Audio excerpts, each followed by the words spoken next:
Now look, lately I've been looking around, right? Because I've been going on YouTube and I've been looking at these videos, and the car industry is crazy. Like, the banks is treating like the debtors like pawns. So I'm looking on YouTube, right? And it's something called a bank auto auction, a bank repossession auction. So all the cars that banks snatch from like the debtor, they auction it off to dealers. And what the dealers do is, after they purchase the vehicles, the banks finance it, for another. Welcome back to another wild ride in the courtroom of common sense. Except today's courtroom is the internet, and our defendant is an American state national who believes fraud is a shortcut to financial freedom. In this video, you'll witness a self-proclaimed credit game mastermind explain how he beats the banks with EIN numbers, strawman identities, and a grab bag of pseudo-legal jargon. But here's the twist. While he thinks he's schooling us on secret loopholes, he's actually providing a masterclass in federal crimes, on camera. Stick around, because we're breaking down every red flag, from misusing IRS forms to openly admitting bank fraud, all while mangling basic economics. Will his private strategy hold up when the law catches up? Let's find out. Their whole entire agenda is this, right? Say, for instance, if you had a car note, $40,000. And now you had the car for 4 years and you paid $11,000 towards the vehicle. Now, say if you couldn't pay, within that 3-month span, they would take your car and say if you couldn't pay the money to reimburse or put the loan back to a current standard, they will put your car in the auction after 15 days of non-payment and sell it off. And I'd be looking at people like, damn, the banks is cold, because it's like, people are very hard working and they pledge their everything for this vehicle, and the banks will take the vehicle back from you. It's like you put $11,000 in for nothing. And that same dealer or bank, after they sell it at the auction, once they finance it again, that whole thing start over. So that $40,000 car, say if it's a $30,000 car now, right? They're going to use that pledger as well. And once that person can't pay, they go, it's like the cycles just keep repeating itself.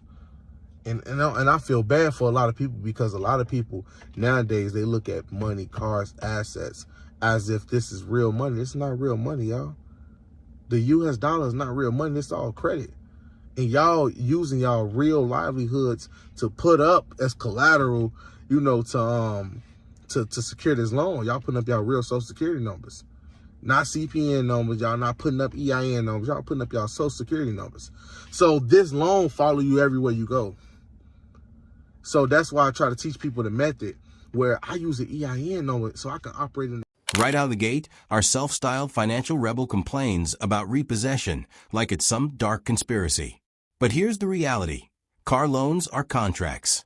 The bank provides the money. You promise to pay it back. If you don't, the bank reclaims the asset it financed. That's not evil. That's literally the agreement you signed. The cycle he's describing isn't a sinister plot. It's the foundation of secured lending.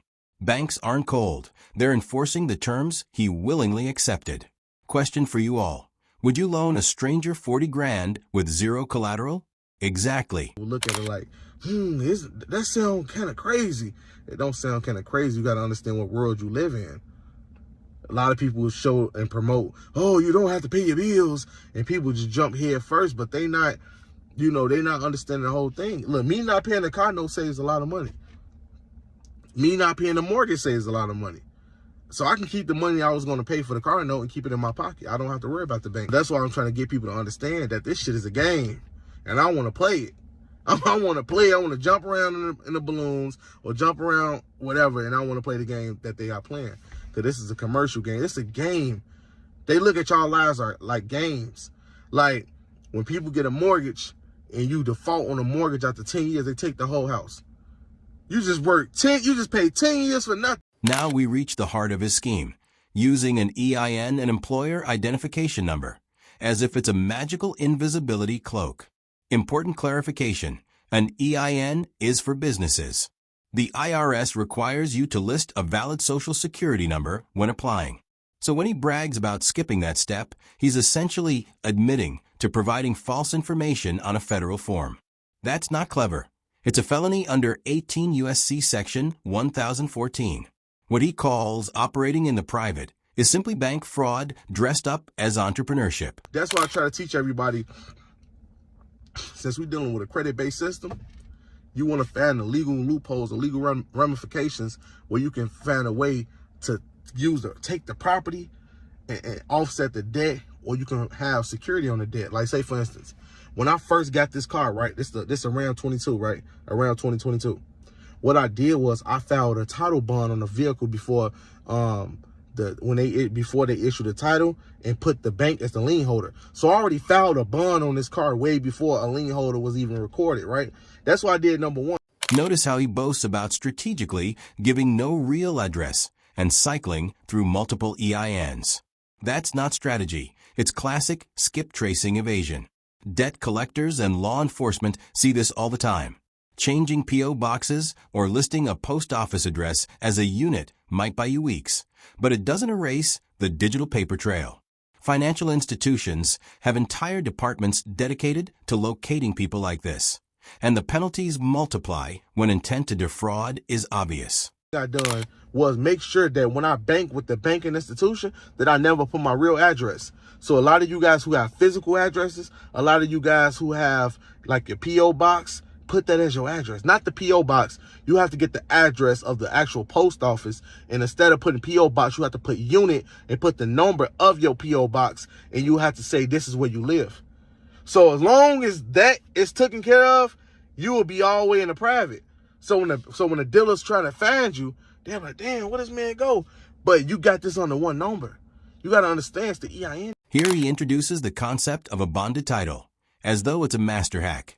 A bonded title is simply a way to establish ownership when paperwork is missing, not a force field against repossession. If the bank has a lien, the lien follows the vehicle, bond or no bond. His misunderstanding is like locking your door, but giving the bank the only key. They can and will use it. Just like your social security number got it, your social security number got it, but this the problem. They can take that social to court, right? When they take it to court, it's on public records. You can't put the EIN on public records. Even if you do, everywhere I apply for a loan, the auto loan for this one doesn't pops up because I put this under the EIN number. I never use the social security number at all. That's how you want to remain private at all times. And also, you don't want to be 100% liable for debt. So you always want to put this on a straw man number.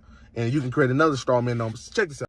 Listen carefully, as he claims he can generate endless EINs, CPNs, and bank accounts. Multiple EINs for separate businesses? Legal. Using them to hide personal debt? Fraud. A CPN, credit privacy number, sold online is almost always a stolen social security number. That's identity theft territory, a federal offense carrying up to 30 years in prison. This isn't a credit game. It's a countdown clock. In the United States, it is legal for me to have as many numbers as I want. I can have as many EIN numbers as I want. I can have as many CPN numbers as I want. And also I can have many bank accounts as I like. That's the name of the game, y'all. We got to learn how to play the credit game. Just play it's a game. Let's just play the game.